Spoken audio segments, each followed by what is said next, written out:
Support for First Coast Connect is provided in part by Baptist Health and North Florida TPO. If you think flying has gotten a lot bumpier, buckle up. Welcome to First Coast Connect. I'm Ann Schindler. Today, how a changing climate is making flight turbulence more severe and more common. We ask a longtime pilot and aviation attorney what the changes mean for the business and passengers alike. Later in the program, planting inspiration for future gardeners. St. Johns County rolls out a new free seed library. But first, if you started to notice more and more intense turbulence on recent flights, you're not alone. Here to explain why air travel has gotten a little more exciting of late is Ed Booth. He's an aviation attorney here in Jacksonville and a pilot with nearly 4,000 hours of flight experience. Ed, great to have you on the program. Good morning, Ann. It's good to be here. So is it true that your next flight is likelier to hit turbulence these days? Very much so. And the future predictions carry that trend forward significantly. I feel like all of us have been hearing from friends or family about a rough flight. Maybe we've had one ourselves.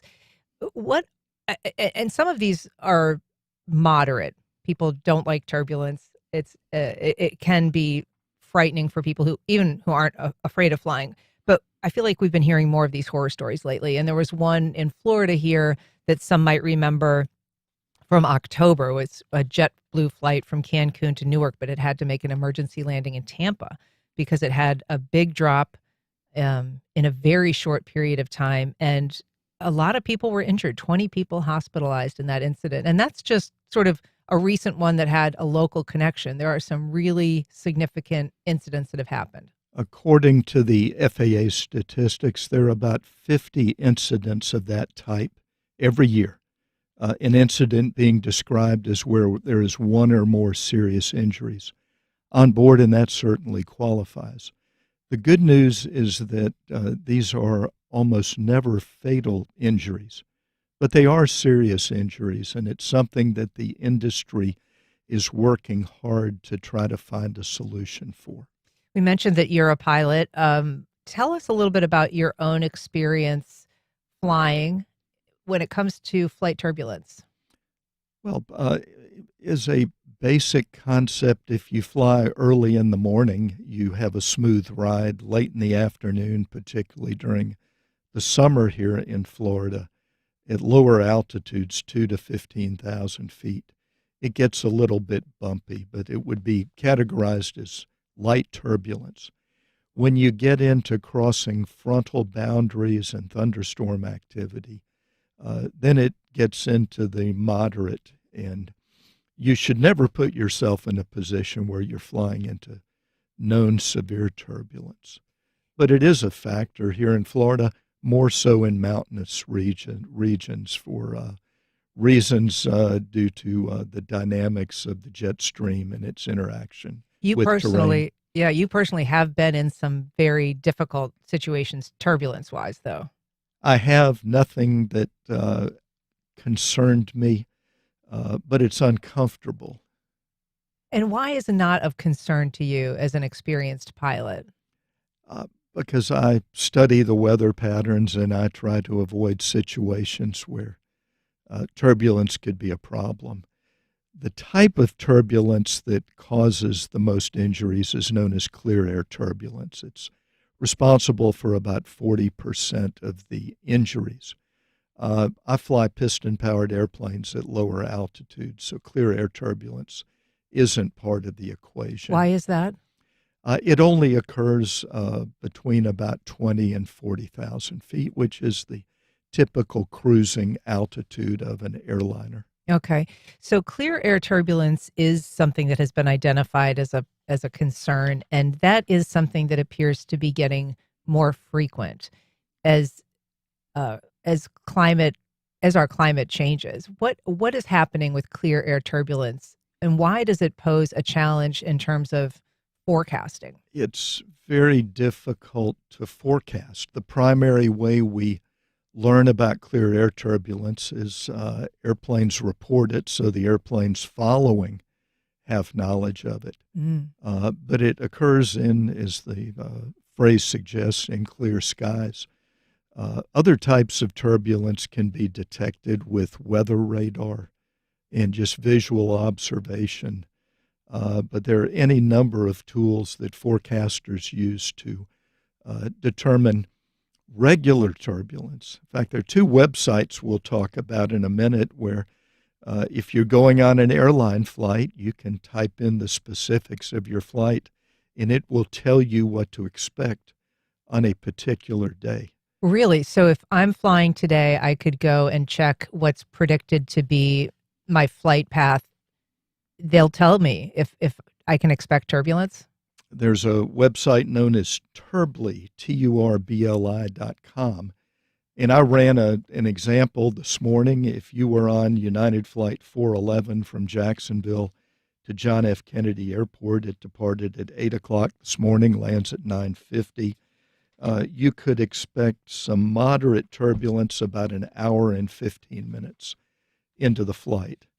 And this is a marvelous tool, and it demonstrates how far forecasting has come with regular turbulence. Now, the clear air turbulence is a little more difficult to deal with. That's taking information that's available meteorologically, patterns that are developing in the atmosphere. But those are, as you say, more based on like the weather front that we saw come through last night. We're seeing this severe weather. We can predict it.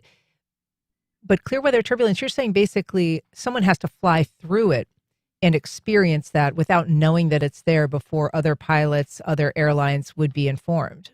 There are clues based on the position of the jet stream that can give you an idea that clear air turbulence may be occurring, but the forecasting equipment is quite cumbersome and prone to false alarms. It's nothing that will currently fit into the nose of a jetliner. It involves Doppler radar, microphones to listen for low-frequency sounds, and the technology is still a work in progress, but one that the aviation industry is spending a lot of time on because fully a third of all aviation accidents involving commercial airliners are caused by turbulence. It's about 50 serious events a year. Now, there's some good news in all of this. Number one, the airplane is not going to break apart in severe turbulence. We know this because it hasn't happened since the 1960s when there were a couple of events. That's the last time a commercial jetliner has broken up in flight. And there have been changes since then. There have been, and structurally, if you want a real-life demonstration, hurricane hunters, the P-3 Orion, which is an airplane well known to those of us who've lived here in Jacksonville. The Navy retired them 2 years ago, but they were used as the Hurricane Hunter platform, and then the C-130 Hercules. They routinely fly into level 4 and 5 thunderstorms and don't have any problems with the structure of the airplane. That's good news, point number one. Point number two is if you are strapped into your seat wearing your seatbelt, you are almost 100% assured not to be injured by turbulence. I want to talk more about that, but if you're just joining us, we're talking to Ed Booth. He is a pilot and an aviation attorney. We're talking about increasingly turbulent skies. If you've experienced a rocky airplane ride, we'd love to hear your story. You can join the conversation on air by calling 904-549-2937, or you can go to firstcoastconnect.org to find all the other ways you can connect with us. So the clear air turbulence rate, we know that just in the last few decades, that percentage has increased as much as 50% over the North Atlantic. It is now predicted that it could more than double or even triple by mid-century. And so you think if you're on a flight that's a few hours long and you experience turbulence for 10 minutes, that can be a very, very long 10 minutes for anybody's life. This would be more akin to 20 or 30 minutes of that same intensity. Exactly. And by the time we get to 2050, when the rate is projected to double, I'm confident that forecasting tools will catch up and we'll have a better handle on this. The aviation industry has solved nearly all of the safety problems thrown at it over the past 100 years. A good example would be a phenomenon known as wind shear. That is wind that changes velocity close to the ground, and we were killing hundreds of people in commercial airliners back in the 70s and 80s due to the phenomenon known as wind shear. That never happens. It hasn't happened since 1994, and that is due to detection equipment that every major airport, including Jacksonville International, have operational. How did wind shear work? It's when an airplane is approaching a runway, getting ready to land, and it has a tailwind that causes the pilot or the autopilot to raise the nose to slow down and pull power off, and then the wind shifts directions suddenly and without warning, and the airplane stalls and hits the ground. Develops a high sink rate, and this is there was a notable accident in the early 80s in New Orleans. Pan Am Boeing 727 killed almost 200 people. And that type of accident has been eliminated due to weather forecasting, Doppler radar, which we have at Jacksonville International, and you won't see that type of accident again. Is that also known as a microburst? Is that what that is, wind shear, or is that something different? No, it's part and parcel of wind shear, would be a microburst, which is a downward force that exceeds the climb capability of an airplane. And what is happening when someone hits clear air turbulence? I've heard it described as sort of a speed bump in the air almost that the pilot is experiencing. And again, they are coming into this without warning, just like their passengers. Unexpected violent shaking is how the FAA describes it. And one of the problems with coming up with a detection system for this is the time it takes to configure the cabin. They have run experiments with cabin crew and passengers recruited to run these tests to how long it takes to lock everything down were you to receive a warning that turbulence was coming. And the fastest you can get passengers in their seats and belted in is around 2 to 3 minutes. The cabin crew that has to secure drink carts, food carts, can be 4 to 5 minutes. And the warning systems under development only give you about a 2 to 3 minute warning. So that's a challenge that the industry is facing. And we know that flight crews are particularly vulnerable in these situations, that the people who are injured are most likely to be crew members, flight attendants, the people most likely to be severely injured. And there are images out there of these planes that show the internal aftermath that really help visualize what's happening inside the plane when something is when they encounter this clear air turbulence. People are raised from their seats. Sometimes their heads hit the ceiling. Sometimes they're slammed into the floor. And of course, there's a lot that's loose that is not secured when people are just in the middle of a multi-hour flight. If you're belted in, you're not going to be injured by hitting the ceiling. However, it's loose objects flying around the cabin, as you pointed out, that cause significant danger. Yeah, you get hit in the face with a laptop and these injuries are often, there can be mild injuries. It's interesting to note that in terms of what is tracked, that injuries that don't require a lengthy hospital stay sometimes aren't really even put in the calculation when the numbers are produced. I think you're correct, and that the injuries are underreported. The data we have, which there's a 14-year period the FAA studied from 2009 to 2023, 14 years. They logged 207 serious injuries consisting of 40 passengers and 166 crew members. Some sources report that 90% of the turbulence injuries are to flight attendants. So that is a dangerous job. Some of these experiments that they've run and the time that it takes for people to get back from the laboratory or for a flight attendant to get buckled in or get their gear secured, that can take minutes. But there are also some experiments that have been run, indicating that this can happen safely, that haven't involved, for instance, anyone over 60, anyone with mobility issues. We all know that anytime you're on a plane, there's somebody that's moving a little more slowly than the rest of the passengers, and they can sometimes be a significant issue when it comes to trying to get people safely to their seats.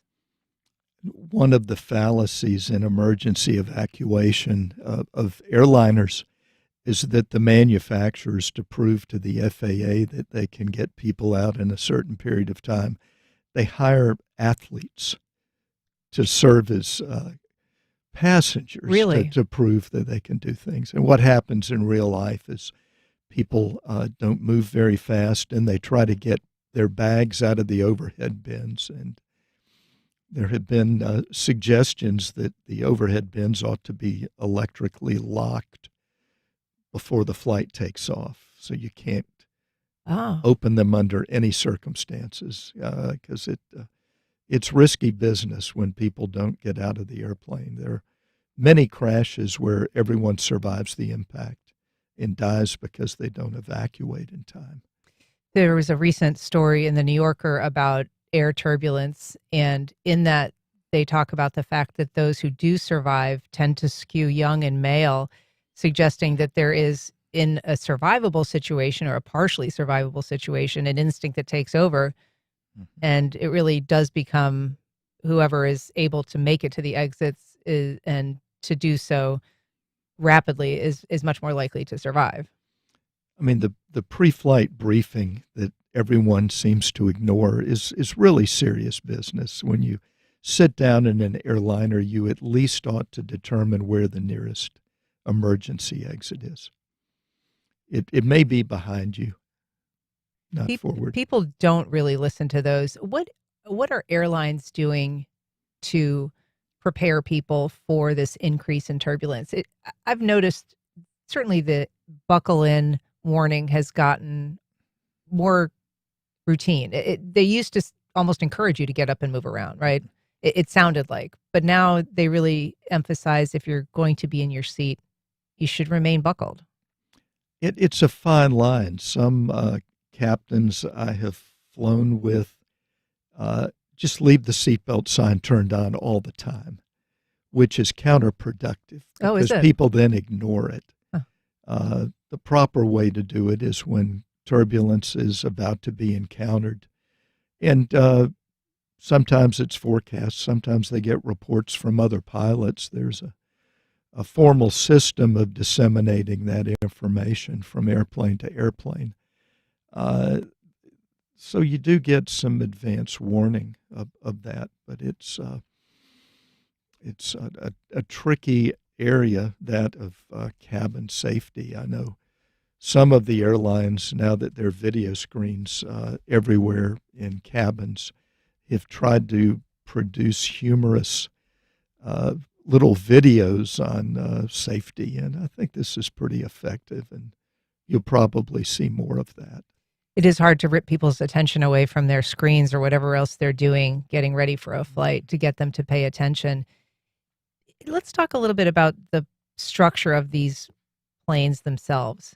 You mentioned that the industry has been responsive in terms of trying to fix, make do, or improve when there's been an incident.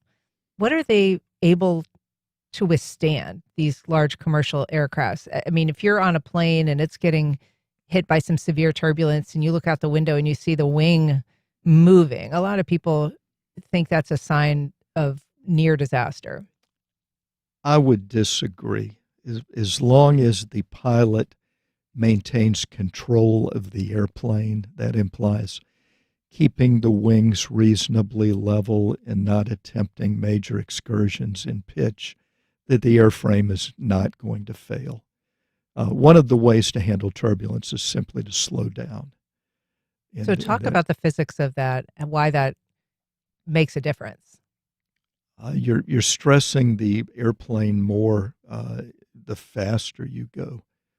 And most airplanes have a particular speed recommended for rough air penetration.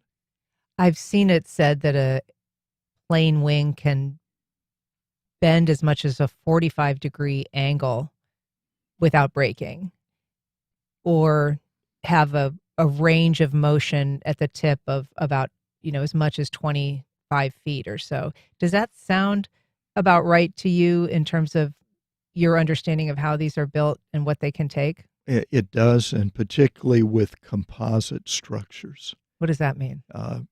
Wings made of graphite fiber Okay. are very, very strong. As opposed to what?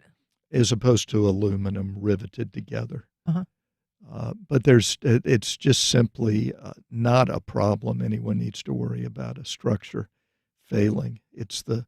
Just as in an automobile, more people, if you don't wear your seatbelt in a car crash, it's the secondary collision that's going to kill you. And same thing goes for an airline. The airliner is not going to fail structurally, but it's just really important to have your seatbelt fastened.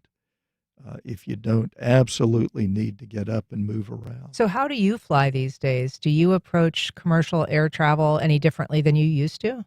No, I've always kept my seatbelt fastened. We've all seen the airport series of movies where people get sucked out of the window when the cabin depressurizes. I think that made an impression on me Okay. at an early age, but I always keep my seatbelt on. So there are some routes that are known to be particularly problematic. Mhm.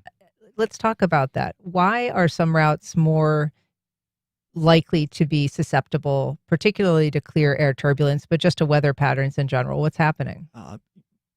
If you go out west, the northern Rockies, the interaction between frontal boundaries and the jet stream in the mountain ranges is a recipe for clear air turbulence and other forms of turbulence. Describe that a little more. You have a 15,000 foot mountain as part of a mountain range system, and you have winds blowing at 100, 200 miles an hour that interact with that feature, and it creates air currents that cause the turbulence. So it's more of a factor out west, but it is certainly a factor here in Florida during thunderstorm season. Sure. Or when a frontal boundary crosses. Yesterday afternoon was a good example. That was quite a squall line that came through about 1 or 2 o'clock yesterday. And so we experience that here on the ground. There's trees coming down, intense storms. But what are people experiencing in the sky for that? Are they only experiencing that turbulence as they're ascending or descending? If they're high in the sky and flying over that weather pattern, what are they experiencing? All of the above, really. You're at the mercy of the winds in a very real sense. Although the forecasting techniques that study air currents, pilot reports, radar that can do remarkable things, and satellite images. We have a whole new generation of weather satellites aloft right now. And you put all this together and you can come up with accurate forecasts on where the bumps are going to be. And very often just adjusting the altitude, going from 34,000 to 36,000 will produce a smoother ride. And this is all information that is shared between air traffic controllers and pilots. And it's a very good system. It's a safe system. Flying is safer than it's ever been. We have not had a major airplane crash in the United States in almost 25 years. Major is a large airliner killing 200 or 300 people. In terms of the hot spots that exist for particularly bumpy flights. There is a record of that. And in the world, 3 of the 5 bumpiest flights flew into Santiago, Chile. So that is a kind of the Andes Mountains are there. That can be very disruptive. But in the United States, you see a lot of flights in and out of Denver, Salt Lake City, Jackson Hole, and even Las Vegas tend to be airports that experience a lot of turbulence coming in and out. And I guess that is also particularly with clear air turbulence. Correct. And it's the interaction of the topography with the upper level winds. Do you think that people, when they're on those flights in particular or flights in general, do you think airlines need to do more to prep people for what they might experience? What would you like to see them do? I think using all of the forecasting resources available in the minute you encounter turbulence, making sure everyone is seated as fast as possible. And buckled, not just seated? Seated and buckled in. I think they're doing all they can. The main victims, though, are the airline employees themselves, the passengers. Some reports say it's 90% of the injuries are to flight attendants, and so they certainly have a vested interest in keeping it as safe as possible. But if we're going to travel by air and enjoy the conveniences it offers, there are still some risks, although very, very minor. The statistics, there are 44,000 flights every day in the United States carrying 3 million people. And I don't want to say that turbulence injuries are insignificant, but statistically they are. Mm-hmm. I've seen some changes that specific airlines have made. I see that Southwest Airlines has decided to end its cabin service at 18,000 feet instead of 10,000 feet as previously. Their hope is to reduce turbulence-related injuries by 20% by making that change. Korean Airlines has stopped serving noodles to its passengers in economy because of the risk of them getting burned. So those are, I guess, small changes that airlines can make that might be preventative in a manner. And my suggestion is they stop serving alcohol on airplanes, because we're not addressing air rage today. Oh. But that is the reason that it generally occurs, I think. That air rage occurs. That air rage occurs. Yeah. And I really think the airlines ought to give some consideration, because safety is paramount. And when you have impaired passengers, I think it's obvious they are not going to behave as well as they should when an emergency occurs. We mentioned at the top of the show that you have flown almost 4,000 hours. You own a plane, a small plane. What have you seen in your own experience over your period of being a pilot?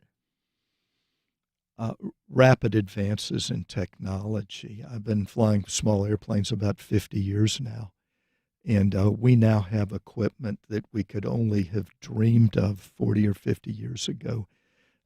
Weather information downlinked from satellites, collision avoidance systems. We have access to everything the airliners have on them. And these devices have virtually eliminated mid-air collisions, have eliminated a lot of weather accidents because we get real-time data streamed into the cockpit. Flight control systems. It's should be much safer. In the general aviation realm, it really isn't. But when we're talking about the airlines, they have nearly a perfect safety record, and they learn from every accident and make changes. Do you feel like crew is getting enough training, enough re-up of their training to respond to this changing dynamic in the skies? I think so. One of the big advances the past 20 years in airline flying is a concept called crew resource management. And that is a recognition that the two pilots up front are part of a collaborative effort to ensure the safe conduct of the flight. They use checklists. They undergo motion-based simulator training. They practice things in simulators you couldn't safely do in the airplane. Mm-hmm. And it's a departure from the old way of the captain was the king of the ship, and the first officer was there to fold maps and do what he's told. It's made a dramatic difference in the safety of flying. Got a message from Tom on Facebook. He says, the changing climate is visible here on the ground. Having spent over 50 years here, I know the number of high wind days here used to be almost vanishingly rare, hurricanes accepted. Now it is a very common thing. The severity of those winds is also increasing the dangers of driving here. So it is something that's not strictly impacting air travel. Oh, exactly. I mean, I don't think anyone disputes that the climate has changed. Why that has happened is a debate that we don't want to get into right now. But I think it's obvious that there have been changes in the frequency and the intensity of bad weather. When it comes to costs that this might create for airlines, what kinds of considerations come to mind for you in terms of, certainly if there's been a lot of turbulence incidents that an airlines needs to just kind of reinforce or repair things that may have been damaged, there's other costs as well, I would think, if people are trying to avoid air turbulence and having to go around areas that are particularly problematic. Well, the major expense to the airlines is, of course, fuel. And anytime you have to divert from a straight line course, you're burning more fuel. But I've never seen any indication of an airline wanting to not divert for the safety of their passengers. Safety doesn't cost much. High-tech equipment doesn't cost much over the years. Fuel's the big expense for the airline industry. It's also getting a lot busier in the skies, though. Oh, very much so. All you have to do is look at FlightAware or Flight Radar 24, which are free websites, and see the number of airplanes around the world at any given time. Any given time, like right now, there are 8,000 to 9,000 airplanes over the United States. And they do this every day, year in and year out, without having accidents related to airplanes running into each other. The most dangerous place to be in an airliner is on the ground because of the danger of runway incursions. And that's been demonstrated time and time again. And that's the big concern of the aviation industry. They feel the next big accident is going to be on the ground. Huh. Once you get in the air, you're in a realm of safety, turbulence notwithstanding. And you're thinking on the ground just taxiing, or with somebody landing or taking off in that process? Someone is told to hold short of an active runway and they don't. It's the most dangerous area, and it has been for many years. And there have been some close calls. We've all seen those on the news from time to time, where an airplane is cleared to taxi from point A to point B, but hold short of this runway. I mean, when you Atlanta Hartsfield has 5 parallel runways, and if you land on the south runway, you have to cross 2 active runways to get to the terminal. And wow, there are all sorts of opportunities that's dynamic for disaster there. And that is something, in addition to turbulence detection, that's the other big safety area that the industry is working on right now.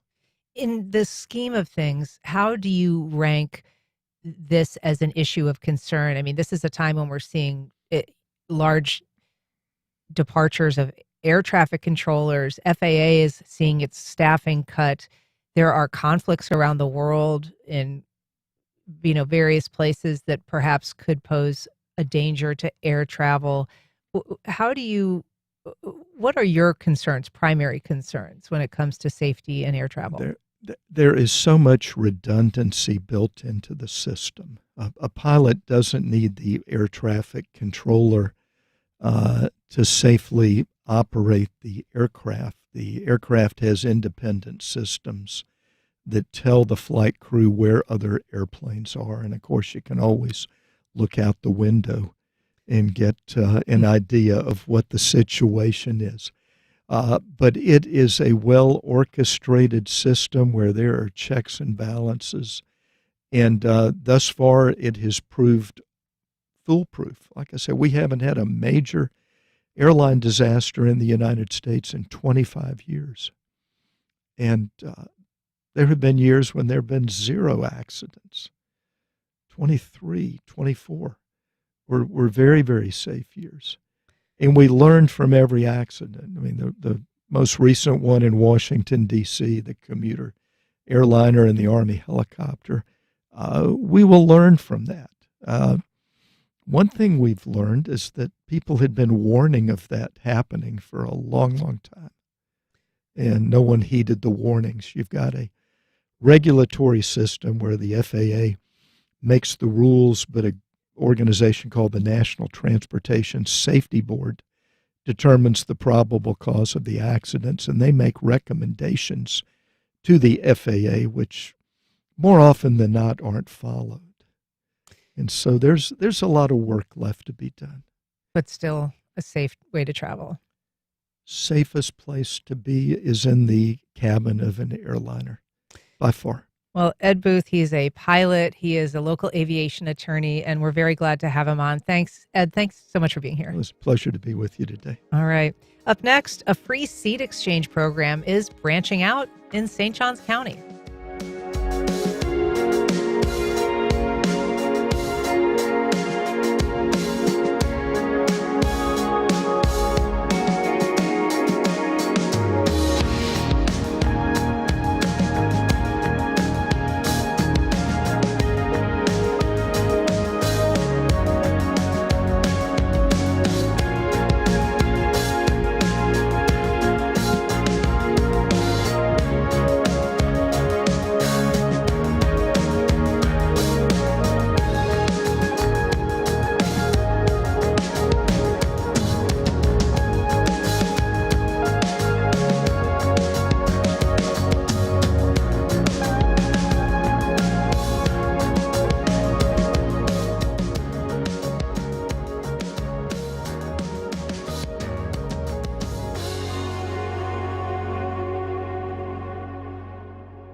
I got beans, greens, potatoes, tomatoes, lamb, rams. Welcome back. Well, whether it's beans, greens, potatoes, or tomatoes, folks in St. Johns County can find it all at a new seed library. Here to tell us about it is Alex Barr. She's Community Engagement Coordinator at the St. Johns County Public Library System. Alex, thanks for being here. Thanks so much for having me today. So first of all, what is a seed library? So a seed library is just that. So ours specifically are in card catalogs, like the old school card catalogs from libraries. So we have repurposed them, and we have packets of seeds inside the card catalogs that people can take for free and put them in their own garden.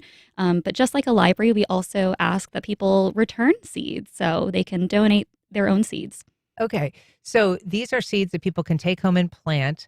They're free. Mm-hmm. I guess there's probably some limit on how many they can avail themselves of if they come in. They're not just filling their pockets with them.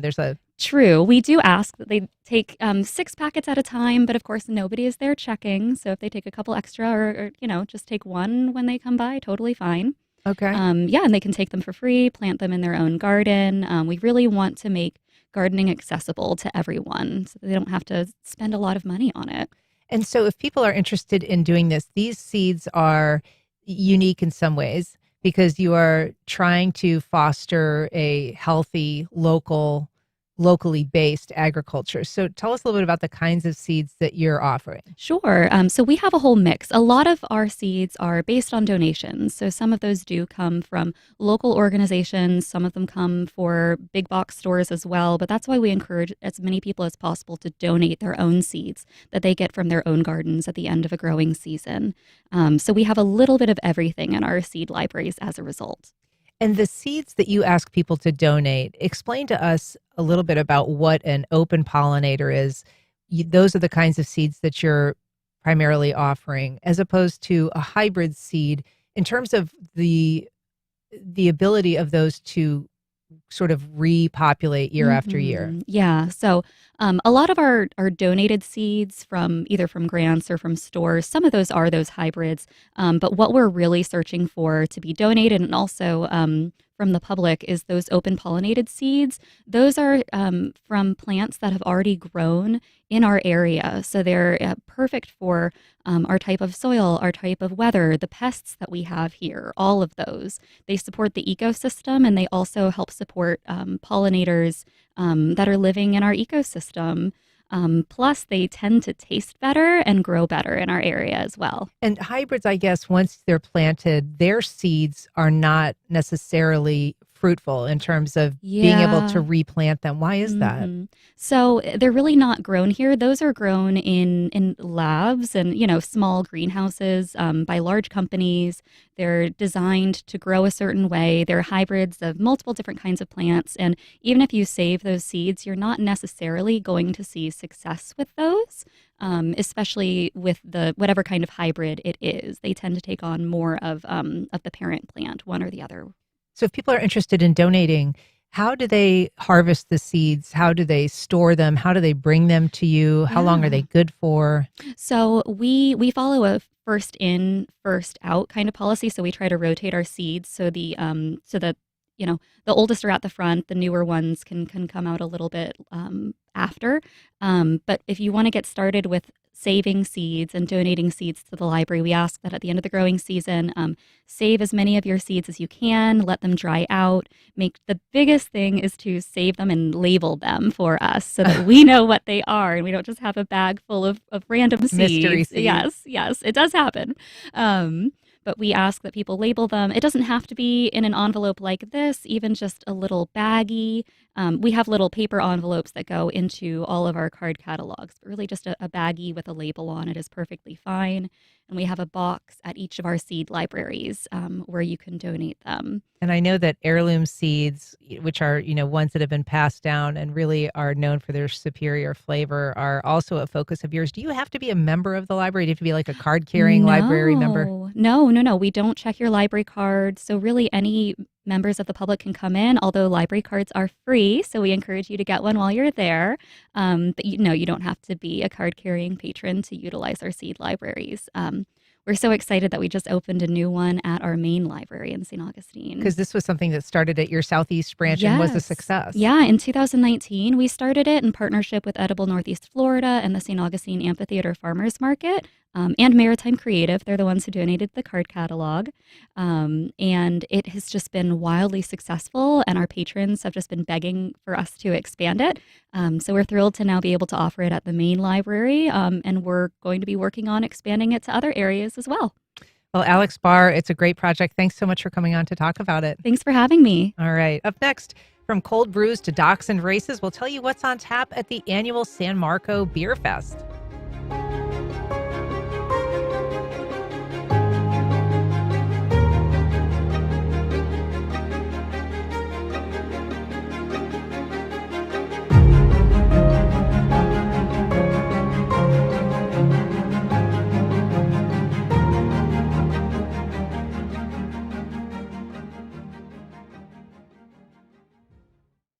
Alchemy Yoga and Wellness, opening this summer in Ortiga, offers a balanced approach to movement and recovery. Services include yoga, infrared sauna, cold plunge, massage, and facials in one location.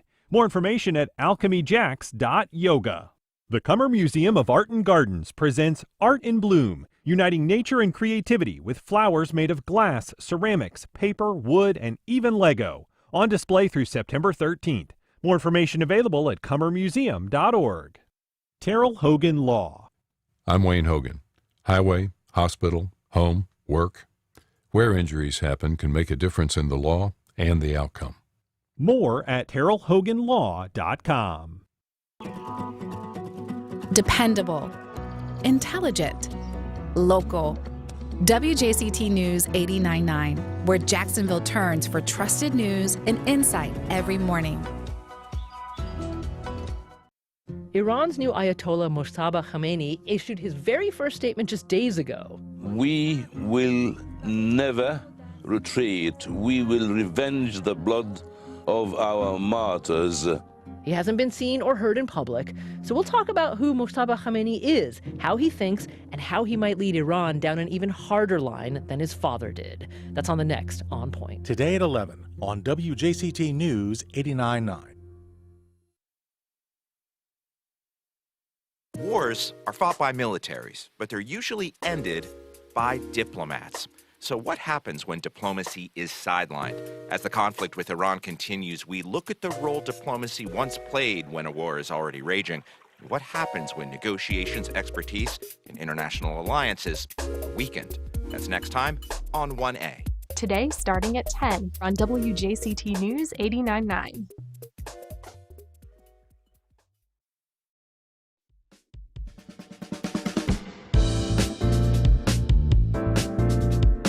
Welcome back. Well, you can't go wrong with wiener dogs and cold beer, and the 5th annual San Marco Beer Festival promises to deliver both. Here to give us the Beer Fest forecast is Leah Ressler. She's the executive director of the San Marco Merchants Association. Leah, thanks for coming on the program. Absolutely, my pleasure. Good morning and happy St. Patrick's Day. Happy St. Patrick's Day. You are in your green. You've got your... I am. I've got my claddagh. Yep, my Celtic knot earrings. I'm ready to go. For people who are watching on our live stream, you also have to show your nails. Hold them up a little bit by your face or by the mic. Yes. They are, it says San Beer Marco Fest. Beer Fest. Very fancy.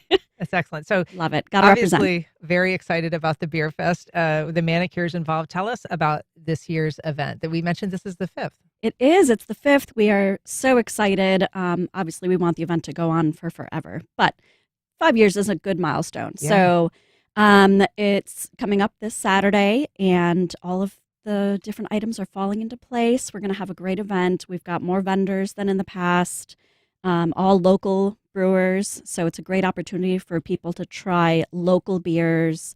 And, we want to, of course, enjoy any kind of craft brews from across the country, but why not celebrate what we have right here in our own backyard? Yeah. It's been a little bit of a tough time for the craft brew industry of late. We've seen that here locally. Yes. We've seen it nationally. So first of all, what beers are you most looking forward to this year? Tell us about some of the vendors that are going to be there, what outlets they represent. Yeah, there are 23 vendors signed up, and thanks to the guest before me, I just got a list of a few more that I need to reach out to from St. Augustine. So we'll see. We might grow that number a little bit. Oh, excellent. We always love having, of course, Ardwolf. As everyone knows, Intuition is sadly not going to be around much longer, so they won't be with us this year. But Strings, they added a second location at the beach recently. They're going to be there. Teppies, so from as local as in San Marco, of course. Mm-hmm. But Bold City and Ruby Beach, there are going to be a lot. And then also A1A Cidery, so some cider, Narbucha, kombucha, so some non-beer options as well. Nice. And you always have had not just non-beer, but NA options. You encourage people to come and bring somebody who can safely get them home. So yes, of course. Tell us yeah, a little and bit anyone about that. who's attending who isn't doing the beer sampling, it's free to come. You can enjoy the live music, watch the wiener dog race, play the games. We've got basketball this year, so there's going to be a neat arcade-style basketball setup that you can come and shoot some hoops. Indulge your March Madness kind of vibe. Yes. So yeah, if you're not doing the beer sampling, then you can still come and enjoy all of that along with your friends who do want to sample for no cost. And this is ultimately, it is a opportunity to do some showcasing of San Marco. So the businesses are open in addition to the festival vendors. Describe the scene a little bit, where it's taking place, how people can get in and out of what is sometimes a busy area of town. Right. It is in the San Marco Square, so Bayless Park. If you've been to San Marco before, to the square, you know where it is, the gazebo, the lion fountain. We're changing the layout a little bit this year to try to encourage more activity between the shops and the restaurants that are in the square already and the people coming for the festival.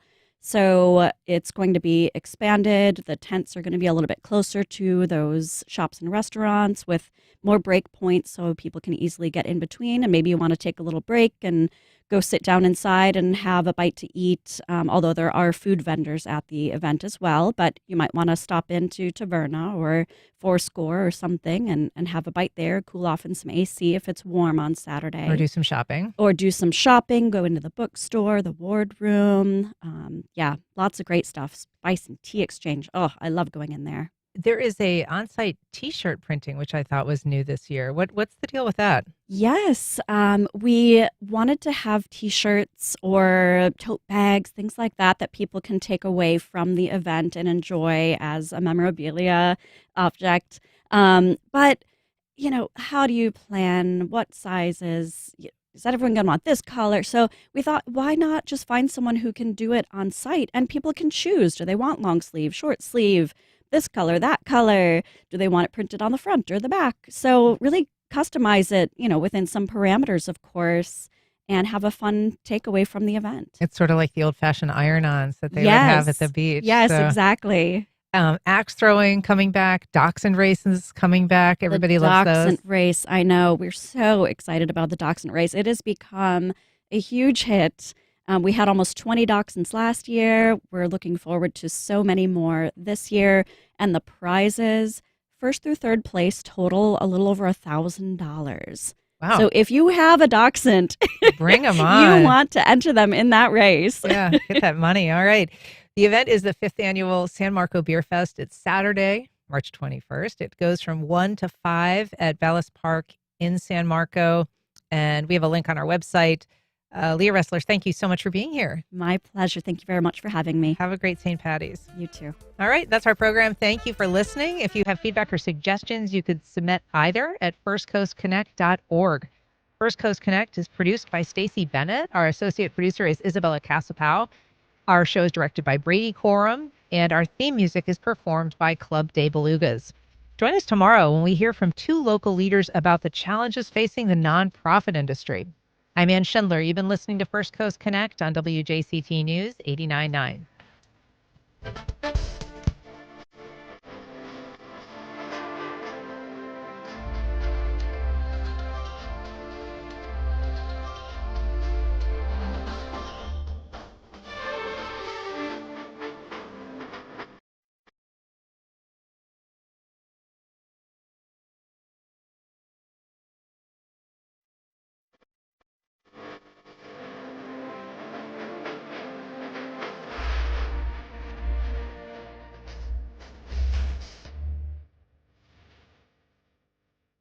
Support for First Coast Connect is provided by Baptist Health and the North Florida TPO. The North Florida TPO is committed to shaping our transportation future. We're focused on planning, funding, clean fuels, and new technologies for a vibrant, connected community. Learn more at northfloridatpo.com. Baptist Health is a proud supporter of First Coast Connect. Baptist Health, committed to building a healthier community for all of us. More info at 202-4YOU or baptistjacks.com. Alchemy Yoga and Wellness, opening this summer in Ortega, offers a balanced approach to movement and recovery. Services include yoga, infrared sauna, cold plunge, massage, and facials in one location. More information at alchemyjacks.yoga.